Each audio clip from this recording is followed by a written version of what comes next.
ਸਤਿ ਸ਼੍ਰੀ ਅਕਾਲ ਜੀ ਸਾਰਿਆਂ ਨੂੰ। ਤੁਹਾਡੇ ਆਪਣੇ ਚੈਨਲ ਪੰਜਾਬ ਐਜੂਕੇਸ਼ਨ 'ਤੇ ਅੱਜ ਫਿਰ ਤੁਹਾਡਾ ਸਵਾਗਤ ਹੈ ਜੀ। ਅੱਜ ਅਸੀਂ ਹਿਸਟਰੀ ਦਾ ਚੈਪਟਰ ਨੰਬਰ 17 ਕਰਾਂਗੇ, ਜਿਸ ਦਾ ਨਾਮ ਹੈ ਕੰਪਨੀ ਦੀ ਸਥਾਪਨਾ। ਤਾਂ ਇਹਦੇ ਵਿੱਚ ਸਭ ਤੋਂ ਪਹਿਲਾਂ ਅਸੀਂ ਇਹ ਜਾਣ ਲੈਂਦੇ ਹਾਂ ਕਿ ਜਦੋਂ ਸਾਡੇ ਦੇਸ਼ ਦੇ ਵਿੱਚੋਂ ਮੁਗਲ ਸੀ, ਮਰਾਠੇ ਸੀ, ਜੋ ਵੀ ਸੀ ਚਲੇ ਗਏ, ਤਾਂ ਉਸ ਤੋਂ ਬਾਅਦ ਕੀ ਹੋਇਆ, ਅੰਗਰੇਜ਼ਾਂ ਦਾ ਭਾਰਤ ਦੇ ਵਿੱਚ ਆਉਣਾ ਸ਼ਾਮਿਲ ਹੋ ਗਿਆ। ਤਾਂ ਇਹਦੇ ਵਿੱਚ ਕੀ ਸੀਗਾ ਸਟੂਡੈਂਟਸ, ਕਿ ਸਭ ਤੋਂ ਪਹਿਲਾਂ ਅੰਗਰੇਜ਼ਾਂ ਨੇ ਭਾਰਤ ਦੇ ਵਿੱਚ ਕੀ ਕੀਤਾ, ਈਸਟ ਇੰਡੀਆ ਕੰਪਨੀ ਦੀ ਸਥਾਪਨਾ ਕੀਤੀ। ਠੀਕ ਆ ਜੀ। ਤਾਂ ਇਹ ਕੰਪਨੀ ਦਾ ਮੁੱਖ ਉਦੇਸ਼ ਕੀ ਸੀਗਾ, ਵਪਾਰ ਕਰਨਾ। ਤਾਂ ਇਹਨਾਂ ਨੇ ਜਿਹੜੀ ਕੰਪਨੀ ਸੀਗੀ ਉਹ ਸੂਰਤ, ਚੇਨਈ, ਕੋਲਕਾਤਾ, ਮੁੰਬਈ ਇੱਥੇ ਸਥਾਪਿਤ ਕਰ ਲਈ। ਤਾਂ ਉਹਨਾਂ ਨੇ ਕਿਲ੍ਹਿਆਂ ਦੇ ਵਿੱਚ ਆਪਣੀ ਸੈਨਾ ਰੱਖਣੀ ਸ਼ੁਰੂ ਕਰਤੀ। ਤਾਂ ਬੰਗਾਲ ਸੀ, ਜੋ ਬੰਗਾਲ ਦਾ ਉਸ ਸਮੇਂ ਨਵਾਬ ਸਿਰਜਾਉਦੌਲਾ ਸੀ, ਜਿਸ ਨੇ ਆਪਣੀ ਵੀਰਤਾ ਅਤੇ ਦੇਸ਼ ਭਗਤੀ ਦੇ ਨਾਲ ਇਹਨਾਂ ਕਿਲ੍ਹਿਆਂ ਦਾ ਅਤੇ ਸੈਨਾ ਦਾ ਵਿਰੋਧ ਕੀਤਾ। ਪਰ ਫਿਰ ਵੀ ਅੰਗਰੇਜ਼ਾਂ ਨੇ ਉਸ ਦੀ ਚੱਲਣ ਨਾ ਦਿੱਤੀ। ਤਾਂ ਅੰਗਰੇਜ਼ਾਂ ਨੇ ਕੀ ਕੀਤਾ, 1757 ਦੇ ਵਿੱਚ ਸਿਰਜਾਉਦੌਲਾ ਦੇ ਨਾਲ ਯੁੱਧ ਸ਼ੁਰੂ ਕਰ ਲਿਆ। ਤਾਂ ਇਹ ਯੁੱਧ ਸੀਗਾ ਜਿਹੜਾ ਉਹ ਪਲਾਸੀ ਦਾ ਯੁੱਧ ਖਵਾਇਆ। ਅਤੇ ਇਹਦੇ ਵਿੱਚ ਕੀ ਸੀਗਾ, ਅੰਗਰੇਜ਼ਾਂ ਦੀ ਜਿੱਤ ਹੋਈ ਅਤੇ ਅੰਗਰੇਜ਼ਾਂ ਦੀ ਬੰਗਾਲ ਦੇ ਵਿੱਚ ਸਥਿਤੀ ਹੋਰ ਵੀ ਮਜ਼ਬੂਤ ਹੋ ਗਈ। ਅਤੇ ਇਹਦੇ ਵਿੱਚ ਹੁਣ ਅਸੀਂ very short answer type question ਪੜ੍ਹਾਂਗੇ, ਜਿਸ ਵਿੱਚ ਸਭ ਤੋਂ ਪਹਿਲਾ ਕੁਐਸਚਨ ਹੈ ਸਾਡਾ, ਡਲਹੌਜੀ ਨੇ ਕਿਹੜਾ ਸਿਧਾਂਤ ਲਾਗੂ ਕੀਤਾ। ਬਹੁਤ ਹੀ ਇੰਪੋਰਟੈਂਟ ਕੁਐਸਚਨ ਹੈ ਸਟੂਡੈਂਟਸ, ਯਾਦ ਰੱਖਿਓ। ਉਹਨਾਂ ਨੇ ਕੀਤਾ ਸੀ ਲੈਫਟਸ ਦਾ ਸਿਧਾਂਤ ਲਾਗੂ। ਤਾਂ ਸਟੂਡੈਂਟਸ ਲੈਫਟਸ ਦਾ ਸਿਧਾਂਤ ਤੁਹਾਨੂੰ ਪਤਾ ਵੀ ਕੀ ਸੀਗਾ। ਤਾਂ ਲੈਫਟਸ ਦੇ ਸਿਧਾਂਤ ਦਾ ਮਤਲਬ ਇਹ ਸੀ ਕਿ ਜੋ ਰਾਜਾ ਸੀ, ਜਿਸ ਦੇ ਕੋਈ ਵੀ ਪੁੱਤਰ ਨਹੀਂ ਹੁੰਦਾ ਸੀ, ਤਾਂ ਉਹ ਜੇਕਰ ਕਿਸੇ ਹੋਰ ਦਾ ਪੁੱਤਰ ਗੋਦ ਲੈ ਲੈਂਦਾ ਸੀ, ਤਾਂ ਉਸਦੇ ਗੋਦ ਲਏ ਹੋਏ ਪੁੱਤਰ ਨੂੰ ਉੱਤਰਾਧਿਕਾਰੀ ਹੈ ਜਿਹੜਾ ਵੀ ਉਹ ਨਿਯੁਕਤ ਨਹੀਂ ਕਰ ਸਕਦਾ ਸੀ। ਤਾਂ ਇਸ ਸਿਧਾਂਤ ਨੂੰ ਲੈਫਟਸ ਦਾ ਸਿਧਾਂਤ ਕਿਹਾ ਜਾਂਦਾ ਸੀ। ਤਾਂ ਨੈਕਸਟ ਹੈ ਜੀ, ਮੈਸੂਰ ਦਾ ਟਾਈਗਰ ਕਿਸ ਨੂੰ ਕਿਹਾ ਜਾਂਦਾ ਸੀ। ਬਹੁਤ ਇੰਪੋਰਟੈਂਟ ਕੁਐਸਚਨ ਹੈ ਜੀ। ਇਸ ਦਾ ਰਾਈਟ ਆਨਸਰ ਹੈ ਟੀਪੂ ਸੁਲਤਾਨ ਨੂੰ। ਨੈਕਸਟ, ਈਸਟ ਇੰਡੀਆ ਕੰਪਨੀ ਨੇ ਭਾਰਤ ਵਿੱਚ ਆਪਣੇ ਗੋਦਾਮ ਕਿੱਥੇ ਸਥਾਪਿਤ ਕੀਤੇ।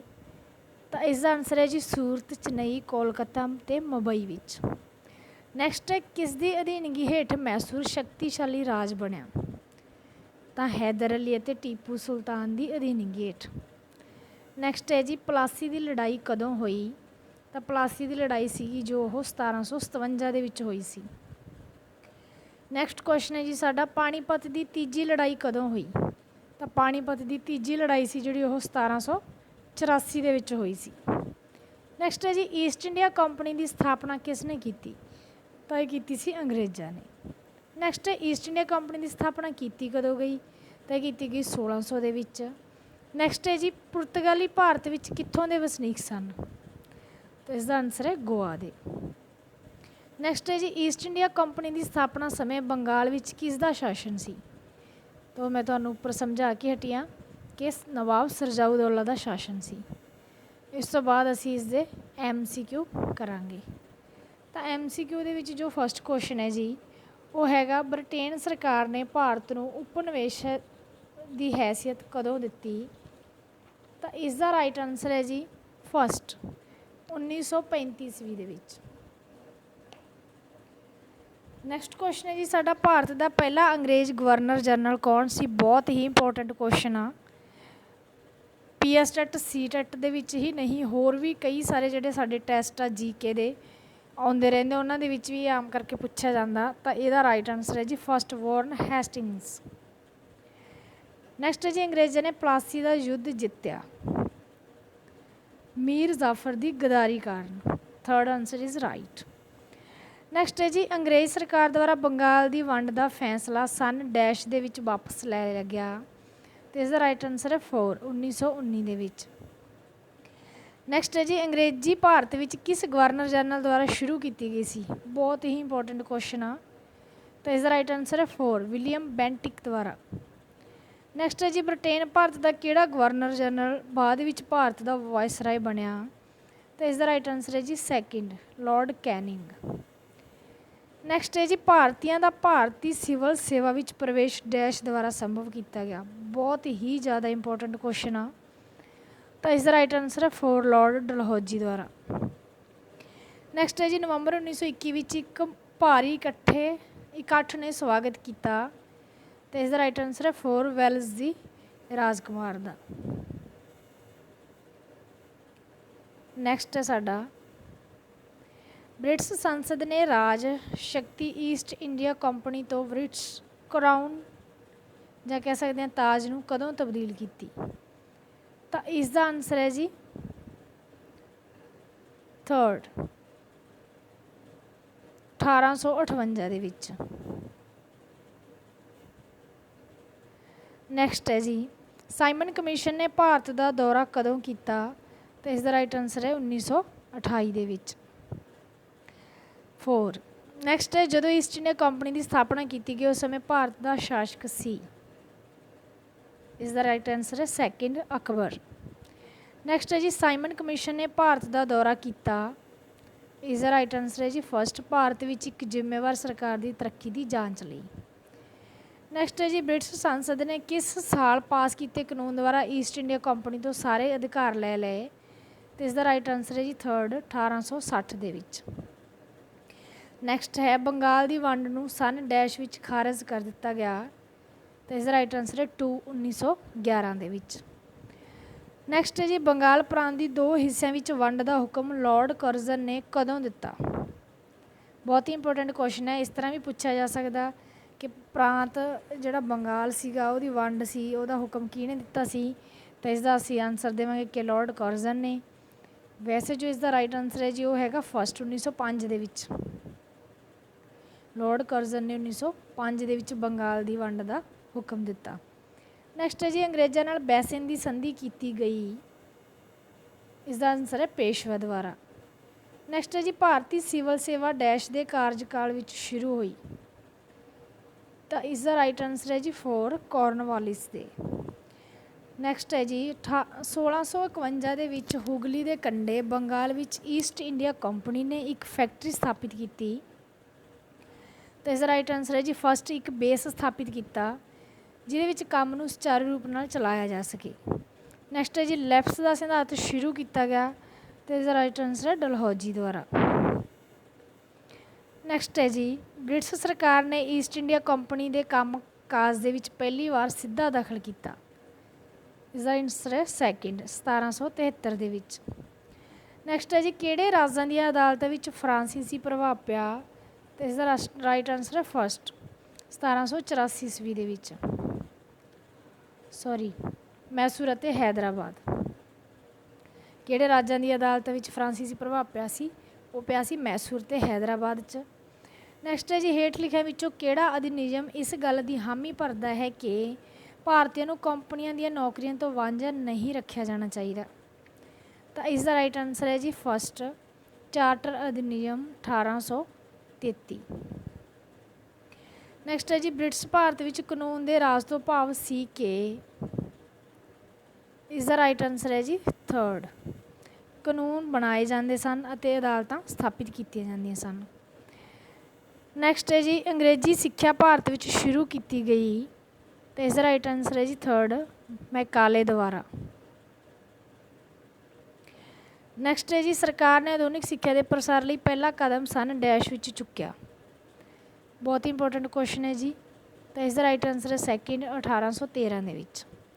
ਨੈਕਸਟ ਹੈ ਜੀ 19ਵੀਂ ਸਦੀ ਵਿੱਚ ਭਾਰਤ ਦੇ ਪ੍ਰਤੀ ਡੈਸ਼ ਦੇ ਝੁਕਾਅ ਨੂੰ ਦੇਖਦੇ ਹੋਏ ਐਂਗਲੋ ਅਫਗਾਨ ਸੰਬੰਧਾਂ 'ਤੇ ਪ੍ਰਭਾਵ ਪਿਆ। ਅਤੇ ਇਸ ਦਾ ਰਾਈਟ ਆਨਸਰ ਹੈ ਜੀ 2 ਰੂਸ। ਨੈਕਸਟ ਹੈ ਜੀ ਪਿਟਸ ਭਾਰਤੀ ਅਧਿਨਿਯਮ ਜੋ ਰੈਗੂਲੇਟਿੰਗ ਅਧਿਨਿਯਮ ਦੀਆਂ ਕਮੀਆਂ ਨੂੰ ਦੂਰ ਕਰਨ ਦੇ ਲਈ ਬਣਾਇਆ ਗਿਆ ਸੀ ਪਾਸ ਹੋਇਆ। ਤਾਂ ਇਸ ਦਾ ਰਾਈਟ ਆਨਸਰ ਹੈ 3rd 1784 ਦੇ ਵਿੱਚ। ਨੈਕਸਟ ਹੈ ਜੀ ਬ੍ਰਿਟੇਨ ਨੇ ਆਪਣੀ ਕੰਪਨੀ ਭਾਰਤ ਵਿੱਚ ਸਥਾਪਿਤ ਕਰਨ ਦੀ ਆਗਿਆ ਲਈ। ਤਾਂ ਇਸ ਦਾ ਰਾਈਟ ਆਨਸਰ ਹੈ ਜੀ 2 ਜਹਾਂਗੀਰ ਤੋਂ।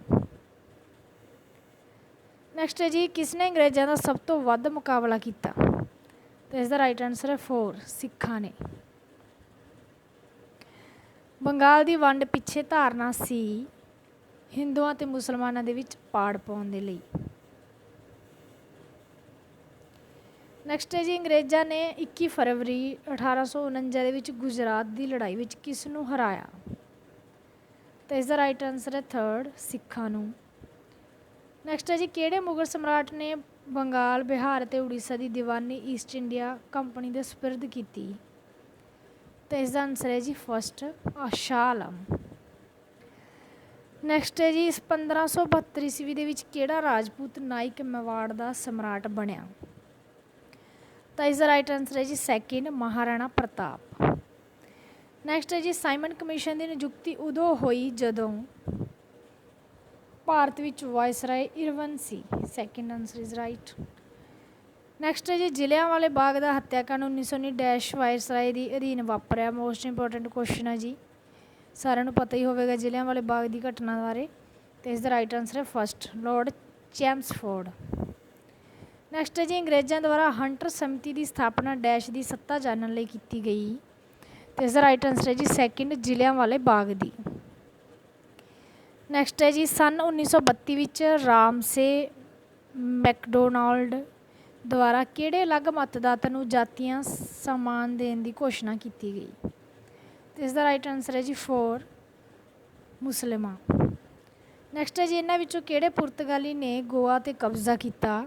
ਤਾਂ ਉਹ ਸੀਗੇ ਜੀ ਥਰਡ, ਅਫੋਂਸੋ ਡੀ ਅਲਬੂਕਿਊ। ਨੈਕਸਟ ਹੈ ਜੀ ਉਹ ਅੰਗਰੇਜ਼ ਵਾਇਸਰਾਏ ਜਿਸ ਨੇ ਪੁਰਾਤਨ ਇਮਾਰਤਾਂ ਅਤੇ ਸਮਾਰਕਾਂ ਦੀ ਸੰਭਾਲ ਲਈ ਕਦਮ ਚੁੱਕੇ, ਉਸ ਦਾ ਨਾਮ ਸੀ ਲਾਰਡ ਇਰਵਿਨ। ਨੈਕਸਟ ਹੈ ਜੀ ਬ੍ਰਿਟਿਸ਼ ਸਾਮਰਾਜ ਦੇ ਸਮੇਂ ਭਾਰਤ ਵਿੱਚੋਂ ਕੋਲੋਨੀਅਲ ਦਾ ਅਰਥ ਹੈ? ਅਤੇ ਇਸ ਦਾ ਰਾਈਟ ਆਨਸਰ ਹੈ ਜੀ 4, ਕੋਲੋਨੀਅਲ ਦਾ ਜੋ ਅਰਥ ਹੈਗਾ ਬ੍ਰਿਟੇਨ ਦਾ ਭਾਰਤ ਦੇ ਸਾਰੇ ਖੇਤਰਾਂ ਉੱਪਰ ਪੂਰੀ ਤਰ੍ਹਾਂ ਕਬਜ਼ਾ। ਨੈਕਸਟ ਹੈ ਜੀ ਬ੍ਰਿਟਿਸ਼ ਭਾਰਤ ਦੀ ਰਾਜਧਾਨੀ ਕਲਕੱਤਾ ਹੈ, ਦਿੱਲੀ ਬਣੀ ਕਿਸ ਅੰਦੋਲਨ ਤੋਂ ਬਾਅਦ? ਮੋਸਟ ਇੰਪੋਰਟੈਂਟ ਕੁਐਸਚਨ ਹੈ ਜੀ, ਕਿਹੜੇ ਅੰਦੋਲਨ ਤੋਂ ਬਾਅਦ ਦਿੱਲੀ ਹੋਂਦ ਦੇ ਵਿੱਚ ਆਈ? ਤਾਂ ਇਸ ਦਾ ਰਾਈਟ ਆਨਸਰ ਹੈ ਸੈਕਿੰਡ, ਹੋਮ ਰੂਲ ਅੰਦੋਲਨ। ਨੈਕਸਟ ਹੈ ਜੀ ਯੂਰਪੀਅਨ ਚਿੱਤਰਕਲਾ ਡੈਸ਼ ਦੇ ਦਰਬਾਰ ਵਿੱਚ ਆਰੰਭ ਕੀਤੀ ਗਈ? ਬਹੁਤ ਹੀ ਇੰਪੋਰਟੈਂਟ ਕੁਐਸਚਨ ਹੈ ਜੀ, ਤਾਂ ਇਸ ਦਾ ਰਾਈਟ ਆਨਸਰ ਹੈ ਥਰਡ, ਜਹਾਂਗੀਰ। ਯੂਰਪੀਅਨ ਚਿੱਤਰਕਲਾ ਦੀ ਗੱਲ ਕੀਤੀ ਗਈ ਹੈ ਜੀ ਇੱਥੇ। ਨੈਕਸਟ ਹੈ ਜੀ ਜਦੋਂ ਈਸਟ ਇੰਡੀਆ ਕੰਪਨੀ ਦੀ ਸਥਾਪਨਾ ਕੀਤੀ ਗਈ ਤਾਂ ਉਸ ਸਮੇਂ ਭਾਰਤ ਦਾ ਸ਼ਾਸਕ ਸੀ? ਅਤੇ ਇਸ ਦਾ ਆਨਸਰ ਹੈ ਜੀ ਸੈਕਿੰਡ, ਅਕਬਰ। ਅੰਗਰੇਜ਼ਾਂ ਦੁਆਰਾ ਬੈਸਿਨ ਦੀ ਸੰਧੀ ਕੀਤੀ ਗਈ? ਇਸ ਦਾ ਰਾਈਟ ਆਨਸਰ ਹੈ ਜੀ ਸੈਕਿੰਡ, ਪੇਸ਼ਵਾ ਦੁਆਰਾ। ਲੈਪਸ ਦਾ ਸਿਧਾਂਤ ਲਾਗੂ ਕੀਤਾ ਗਿਆ? ਡਲਹੌਜ਼ੀ ਦੁਆਰਾ। ਭਾਰਤ ਵਿੱਚ ਵਪਾਰਕ ਸੰਬੰਧ ਸਥਾਪਿਤ ਕਰਨ ਵਾਲਾ ਜੋ ਪਹਿਲਾ ਦੇਸ਼ ਸੀ ਉਹ ਕਿਹੜਾ ਸੀ? ਬਹੁਤ ਹੀ ਇੰਪੋਰਟੈਂਟ ਕੁਐਸਚਨ ਆ, ਅਤੇ ਇਸ ਦਾ ਰਾਈਟ ਆਨਸਰ ਹੈ ਪੁਰਤਗਾਲ। ਈਸਟ ਇੰਡੀਆ ਕੰਪਨੀ ਦਾ ਮੂਲ ਮੰਤਵ ਕੀ ਸੀ? ਉਹਨਾਂ ਦਾ ਮੂਲ ਮੰਤਵ ਸੀ ਵਪਾਰ ਕਰਨਾ। 19ਵੀਂ ਸ਼ਤਾਬਦੀ ਦੀ ਭਾਰਤੀ ਪੁਨਰ ਜਾਗਰਤੀ ਸੀਮਤ ਸੀ ਉੱਪਰਲੀਆਂ ਮੱਧ ਸ਼੍ਰੇਣੀਆਂ ਤੱਕ। ਨੈਕਸਟ ਹੈ ਜੀ ਬ੍ਰਿਟਿਸ਼ ਸਰਕਾਰ ਨੇ ਈਸਟ ਇੰਡੀਆ ਕੰਪਨੀ ਦੇ ਕੰਮਕਾਜ ਵਿੱਚ ਪਹਿਲੀ ਵਾਰ ਸਿੱਧਾ ਦਖਲ ਦਿੱਤਾ? ਅਤੇ ਇਸ ਦਾ ਰਾਈਟ ਆਨਸਰ ਹੈ ਸੈਕਿੰਡ, 1773 ਈਸਵੀ ਵਿੱਚ। ਨੈਕਸਟ ਹੈ ਜੀ ਕਿਹੜੇ ਰਾਜਾਂ ਦੀ ਅਦਾਲਤ ਵਿੱਚ ਫਰਾਂਸੀਸੀ ਪ੍ਰਭਾਵ ਸੀ? ਇਸ ਦਾ ਰਾਈਟ ਆਨਸਰ ਹੈ ਜੀ ਫਸਟ, ਮੈਸੂਰ ਅਤੇ ਹੈਦਰਾਬਾਦ।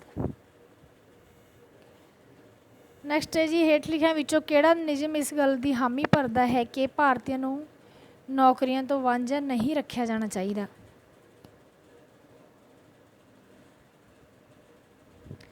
ਤਾਂ ਇਸ ਦਾ ਜੋ ਰਾਈਟ ਆਨਸਰ ਹੈ ਜੀ ਉਹ ਹੈਗਾ ਫਸਟ, ਚਾਰਟਰ ਅਧਿਨਿਯਮ 1833। ਨੈਕਸਟ ਹੈ ਜੀ ਬ੍ਰਿਟਿਸ਼ ਭਾਰਤ ਵਿੱਚ ਕਾਨੂੰਨ ਦੇ ਰਾਜ ਤੋਂ ਕੀ ਭਾਵ ਸੀ? ਤਾਂ ਇਸ ਦਾ ਰਾਈਟ ਆਨਸਰ ਹੈ ਥਰਡ, ਕਾਨੂੰਨ ਬਣਾਏ ਜਾਂਦੇ ਹਨ, ਅਦਾਲਤਾਂ ਸਥਾਪਿਤ ਕੀਤੀਆਂ ਜਾਂਦੀਆਂ ਹਨ। ਨੈਕਸਟ ਕੁਐਸਚਨ ਹੈ ਜੀ ਸਾਡਾ, ਡੈਸ਼ ਅਧੀਨ ਤਾਜ ਨੂੰ ਭਾਰਤੀ ਸਰਕਾਰ ਨੇ ਆਪਣੇ ਹੱਥਾਂ ਵਿੱਚ ਲੈ ਲਿਆ? ਤਾਂ ਇਸ ਦਾ ਜੋ ਰਾਈਟ ਆਨਸਰ ਹੈ ਜੋ ਹੈ ਸੈਕਿੰਡ, ਭਾਰਤ ਸਰਕਾਰ ਅਧਿਨਿਯਮ 1858। ਸਰਕਾਰ ਨੇ ਆਧੁਨਿਕ ਸਿੱਖਿਆ ਦੇ ਪ੍ਰਸਾਰ ਲਈ ਪਹਿਲਾ ਕਦਮ ਡੈਸ਼ ਵਿੱਚ ਚੁੱਕਿਆ? ਮੋਸਟ ਇੰਪੋਰਟੈਂਟ ਕੁਐਸਚਨ ਹੈ ਜੀ, ਤਾਂ ਉਹਨਾਂ ਨੇ ਚੁੱਕਿਆ ਸੀ 1813 ਦੇ ਵਿੱਚ। ਨੈਕਸਟ ਕੁਐਸਚਨ ਹੈ ਜੀ ਸਾਡਾ, ਬ੍ਰਿਟਿਸ਼ ਭਾਰਤੀ ਨਿਯਮ ਜੋ ਰੈਗੂਲੇਟਿੰਗ ਅਧਿਨਿਯਮ ਦੀਆਂ ਕਮੀਆਂ ਨੂੰ ਦੂਰ ਕਰਨ ਲਈ ਬਣਾਇਆ ਗਿਆ ਸੀ ਇਹ ਪਾਸ ਹੋਇਆ ਸੀ ਜੀ 1784 ਈਸਵੀ ਦੇ ਵਿੱਚ। ਨੈਕਸਟ ਹੈ ਜੀ ਭਾਰਤੀ ਪ੍ਰਸ਼ਾਸਨਿਕ ਸੇਵਾ ਡੈਸ਼ ਦੇ ਕਾਰਜਕਾਲ ਵਿੱਚ ਸ਼ੁਰੂ ਕੀਤੀ ਗਈ? ਤਾਂ ਲਾਰਡ ਕਾਰਨਵਾਲਿਸ ਦੇ ਸਮੇਂ। ਮੈਗਨਾ ਕਾਰਟਾ ਹੈ ਕੀ ਹੈ ਜੀ? ਮੈਗਨਾ ਕਾਰਟਾ ਇੱਕ ਇਤਿਹਾਸਕ ਦਸਤਾਵੇਜ਼ ਜਿਸ ਵਿੱਚ ਰਾਜੇ ਦੀ ਸ਼ਕਤੀ ਨੂੰ ਖਤਮ ਕਰ ਦਿੱਤਾ ਗਿਆ। ਨੈਕਸਟ ਕੁਐਸਚਨ ਹੈ ਜੀ ਸਾਡਾ ਮੁੱਢਲੇ ਬਰਤਾਨਵੀ ਸ਼ਾਸਕਾਂ ਦਾ ਸਿਧਾਂਤ ਸੀ ਕਿ ਖੇਤੀਬਾੜੀ ਦੀ ਜ਼ਮੀਨ ਕੰਪਨੀ ਦੀ ਮਲਕੀਅਤ ਹੈ। ਉਸ ਤੋਂ ਹਾਸਲ ਹੋਣ ਵਾਲਾ ਜੋ ਵੀ ਲਗਾਨਾ ਉਸ ਦਾ ਕੀ ਹੱਕ ਬਣਦਾ ਹੈ, ਇਸ ਸੋਚ ਦਾ ਸਮਰਥਨ ਕਰਦਾ ਹੈ। PSTET 2013 ਦੇ ਵਿੱਚ ਇਹ ਕੁਐਸਚਨ ਆਇਆ ਹੋਇਆ। ਤਾਂ ਇਸ ਦਾ ਜੋ ਰਾਈਟ ਆਨਸਰ ਹੈ ਉਹ ਹੈਗਾ 4 ਰਿਕਾਰਡੀਅਨ ਦੇ ਲਗਾਨ ਦਾ ਸਿਧਾਂਤ। ਨੈਕਸਟ ਹੈ ਜੀ ਇਹਨਾਂ ਵਿੱਚੋਂ ਕਿਹੜਾ ਕਥਨ ਭਾਰਤ ਵਿਚਲੇ ਸ਼ਿਕਾਰ ਅਤੇ ਜੰਗਲ ਦੇ ਕਾਨੂੰਨ ਦੇ ਸੰਦਰਭ ਵਿੱਚ ਸਹੀ ਹੈ। ਤੇ ਇਸ ਦਾ ਰਾਈਟ ਆਨਸਰ ਹੈ ਜੀ 4 ਅੰਗਰੇਜ਼ਾਂ ਨੇ ਜਾਨਵਰਾਂ ਨੂੰ ਵੱਡੀ ਗਿਣਤੀ ਨੂੰ ਜੰਗਲੀ, ਪੁਰਾਣੇ ਅਤੇ ਪਿਛੜੇ ਹੋਏ ਸਮਾਜ ਦਾ ਚਿੰਨ੍ਹ ਵੇਖਿਆ ਅਤੇ ਮੰਨਿਆ ਕਿ ਇਹਨਾਂ ਜਾਨਵਰਾਂ ਨੂੰ ਮਾਰ ਦੇਣ ਨਾਲ ਭਾਰਤ ਸੱਭਿਆ ਹੋ ਜਾਵੇਗਾ। ਬਹੁਤ ਹੀ ਇੰਪੋਰਟੈਂਟ ਕੁਐਸਚਨ ਹੈ ਜੀ ਇਹ ਵੀ। ਨੈਕਸਟ ਵੀ ਬਹੁਤ ਇੰਪੋਰਟੈਂਟ ਆ। ਸਥਾਈ ਬੰਦੋਬਸਤ ਦੇ ਅੰਤਰਗਤ ਜ਼ਿਮੀਂਦਾਰ ਪੈਸੇ ਦਾ ਭੁਗਤਾਨ ਕਿਉਂ ਨਹੀਂ ਕਰ ਸਕੇ। ਇਸ ਦਾ ਰਾਈਟ ਆਨਸਰ ਹੈ 2 ਸਥਾਈ ਬੰਦੋਬਸਤ ਨੇ ਸ਼ੁਰੂਆਤ ਵਿੱਚ ਜ਼ਿਮੀਂਦਾਰਾਂ ਦੀ ਕਿਸਾਨਾਂ ਤੋਂ ਕਿਰਾਇਆ ਇਕੱਠਾ ਕਰਨ ਦੀ ਸ਼ਕਤੀ ਨੂੰ ਸੀਮਤ ਕਰ ਦਿੱਤਾ ਸੀ। ਨੈਕਸਟ ਹੈ ਜੀ ਜਦੋਂ ਸਰਕਾਰ ਨੂੰ ਚੁੰਗੀ ਦਾ ਸਾਹਮਣਾ ਕਰਨਾ ਪਿਆ ਜਿਹੜੀ ਇਸ ਵੱਲੋਂ ਬਣਾਏ ਕਾਨੂੰਨਾਂ ਤੋਂ ਭਿੰਨ ਸੀ ਤਾਂ ਇਸਨੇ ਇਸ ਨੂੰ ਪ੍ਰਥਾਗਤ ਕਾਨੂੰਨ ਦੇ ਨਾਂ ਅੰਤਰਗਤ ਰਹਿਣ ਦਿੱਤਾ। ਇਸ ਪ੍ਰਥਾ ਨੂੰ ਕਿਵੇਂ ਪਰਿਭਾਸ਼ਿਤ ਕੀਤਾ ਗਿਆ। ਅਤੇ ਇਸ ਦਾ ਰਾਈਟ ਆਨਸਰ ਹੈ ਜੀ 1 ਜਿਸ ਗੱਲ ਦਾ ਚਿਰਕਾਲ ਤੋਂ ਆਚਰਣ ਕੀਤਾ ਗਿਆ। ਬਹੁਤ ਹੀ ਇੰਪੋਰਟੈਂਟ ਕੁਐਸਚਨ ਹੈ ਜੀ ਇਹ ਵੀ। ਸੋ ਅੱਜ ਲਈ ਇੰਨਾ ਹੀ। ਜੇਕਰ ਤੁਹਾਨੂੰ ਕੋਈ ਵੀ ਗੱਲ ਦੀ ਸਮਝ ਨਹੀਂ ਆਉਂਦੀ ਤਾਂ ਪਲੀਜ਼ ਕਮੈਂਟ ਕਰਕੇ ਪੁੱਛ ਲਿਆ ਕਰੋ। ਅਤੇ ਜੇਕਰ ਤੁਹਾਨੂੰ ਸਾਡੀ ਵੀਡੀਓ ਵਧੀਆ ਲੱਗੀ ਤਾਂ ਵੀਡੀਓ ਨੂੰ ਲਾਈਕ ਕਰ ਦਿਓ, ਚੈਨਲ ਨੂੰ ਸਬਸਕ੍ਰਾਈਬ ਕਰ ਲਿਓ ਤਾਂ ਜੋ ਸਾਡੀ ਆਉਣ ਵਾਲੀ ਹਰ ਵੀਡੀਓ ਦੀ ਨੋਟੀਫਿਕੇਸ਼ਨ ਤੁਹਾਨੂੰ ਆਉਂਦੀ ਰਹੇ। Thank you.